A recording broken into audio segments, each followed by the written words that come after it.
ইউনূসের পক্ষে বলেন সবাই আলহামদুলিল্লাহ।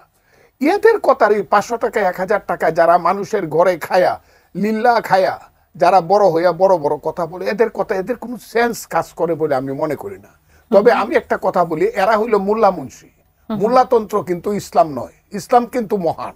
মোল্লাতন্ত্র চিরদিন ইসলামকে ছোট করে। বাংলাদেশে মোল্লাতন্ত্র হয়েছে আর ধর্মের নামে ব্যবসা, এই যে ব্যবসায়ীর দল, ধর্মের নামে যারা ব্যবসা করতেছে তাদের কথার উত্তর দিতে গেলে এই যে তারা হাজারে হাজারে জমা হয় সোহরাওয়ার্দী উদ্যানে, কই থেকে প্রতি শুক্রবার পাইছে আল্লাহর মহান দিন শুক্রবারের জুম্মার নামাজ পড়েই হাজারে হাজারে ওই মাদ্রাসার ছাত্র পাইছে, গরিব মানুষের সন্তানেরা।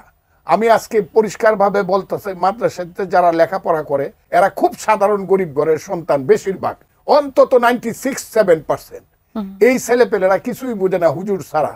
এরা থাকে মাদ্রাসায়, খায় লিল্লার টাকা, এরা মানুষের অনুদানে খায়। নিজের জীবন সম্পর্কে এদের যে ধারণা হয় সেই ধারণা হলো হুজুর যা বলে তাই শুনতে হবে। হুজুরেরা তাদেরকে কয়েকদিন পরে পরে প্রতি শুক্রবারে অথবা 1 মাস 2 মাস পরে পরে তৌহিদি জনতার নামে, ইসলাম রক্ষা করার নামে সোহরাওয়ার্দী উদ্যানে জামাত ইসলাম, হেফাজতে ইসলাম তারা এসে যুক্ত হবে। নারী নীতি করা যাবে না, নারী নীতি যারা লেখছে করছে এই নারীরা। আমি তো মনে করি এখন যদি বেগম রুকেয়া থাকতো আজকের মোল্লা মুন্সিরা তাকে ব্যত্রাঘাত করতো অথবা তসলিমা নাসরিনের মতো দেশ তারা করতো বেগম রুকেয়ারে। এই কারণে আমি সবসময় বলি, কি করলাম গাজীর গীত গায়া, 5 টাকা কামাই করলাম 1.5 টাকা খায়া। যারা নারীকে, যারা নারী নীতিতে প্রোগ্রেসিভ কথা বলে তাদেরকে যারা বেশ্যা বলে, এদের তো মায়ের পেটে জন্মগ্রহণ করা ঠিক হয় নাই। আমি তো মাকে বলবো এদেরকে পেটে ধারণ করো না মা।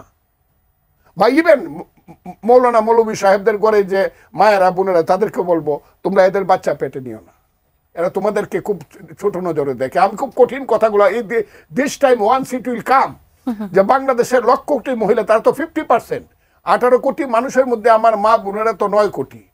এই 9 কোটি একদিন রাস্তায় বেরিয়ে এদের বিরুদ্ধে, এদের পাতে ভাত দিব না, এদের জন্য তরকারি রান্না করব না।